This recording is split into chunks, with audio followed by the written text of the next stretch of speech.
breastfeeding, breastfeeding, breastfeeding. That is one experience that mothers go through. They do not tell us how it feels like, but that's fine. We'll forgive them. We'll forgive them.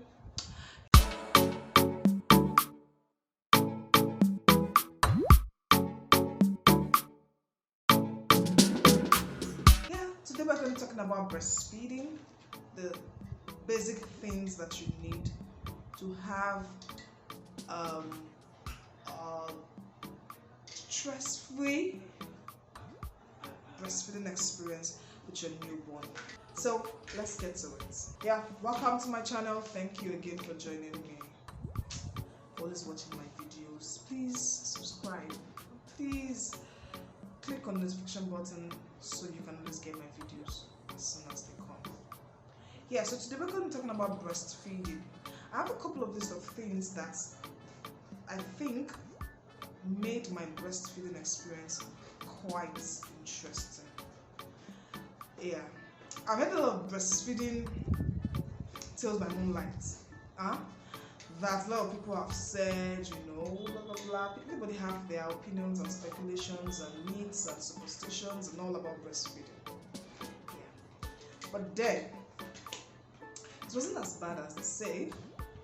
After I put to bed, breast milk wasn't coming out, but then I'd had a series of research. I've listened to a series of midwives and doctors talk about breastfeeding. Tolu the midwife on Instagram was amazingly supportive. She does practical illustrations of what you should expect when you start breastfeeding. So I knew that even though the breast milk wasn't coming out, I needed to keep allowing my child to latch on. And trust me, my baby, it's like she went for latching classes before she came, because the way she latches on from birth was So I kept making her breastfeed, and by the next day my breast milk was already out, even though I had to do a couple of things. Like my mom kept forcing me to drink ogi. God, I drank ogi. Hey, Jesus Christ, I drank ogi. I wanted to cry. In fact, I wanted to cry. I cried at some point. Like, people should leave me. I'm not drinking it. This is by force. What? But then I knew it wasn't just for me, so I just had to. They said it worked, so I had to. Other people say take palm wine. Other people say take this, take that, blah blah blah blah. But then I got these breastfeeding cookies from the Milk Booster. Yeah, you can check them out on Instagram. I bought the breastfeeding cookies, and I can tell you that cookies really worked.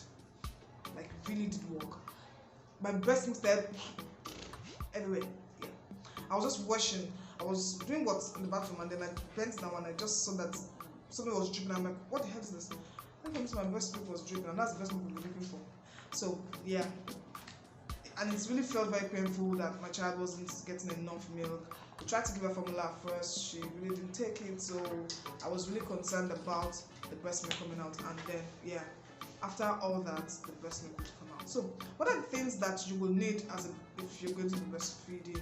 First things first, I got this breastfeeding pillow. Breastfeeding can be very painful, especially on your breast and then your back if you're not well postured. So you need a breastfeeding pillow. So this is how you use it. You wear it in and then you put your baby on it. It lifts the baby up, so you don't have to bend this way to breastfeed. All you just have to do is sit up, and the baby will come to meet you up in your breast. So you have to hold the baby to your chest and then put the breast. So yeah, that was really very helpful. Another thing that was helpful was breast pads. You don't want to go out licking all breast milk. I don't want to mess up. Breast milk smells when it's stale. Yeah, it does. So you, as much as possible, to be clean during that period. So breast pads, so that when you're going out or when you're indoor and your breast is extremely full, you can use it so that you don't leak out. Breast pump. If you know you're a working class mom and you're going to be using working time soon, you might need breast pumps. Also, you will need breast pumps if you're trying to get out your breast milk. Some babies do not really suck after they're born. Like, they're very tired and they just don't want to suck it, they just want to sleep. You can use your breast milk to avoid engorgement. You can use your pump to take out the breast milk, And also, if the breast is not coming out yet and you want to stimulate the breast, you can also use your breast pump. So breast pump is very, very useful. You can get the manual one if you cannot afford the automatic trickle one, which is quite expensive, but it's very useful too. So if you can't afford that, the manual one gets the job done. Just get one that you know you can work with. If you're using a breast pump, of course you need breastfeeding bottles and sealable bags, so you can use them to store them in the freezers for your baby. Then another thing you're going to be needing is sterilizing units. You're using feeders, you definitely need a sterilizing unit. Yeah. So I did not actually get a sterilizing unit. I wasn't using feeders though. I think that joy of just having a baby and we just have to use feeders. So every morning I keep changing water. So what I did was I got a transparent bucket, and then I got Milton sterilizing tablets. So what I do is boil 5 liters of water and then put it in the bucket and put the tablet in it. After I had already washed my feeders and all, I put them on the breast pump and everything. I've washed everything. I put them in the sterilizing, in the water that has the tablets in it, and after a few minutes, it's ready to use. If you have money, you can afford a sterilizing unit.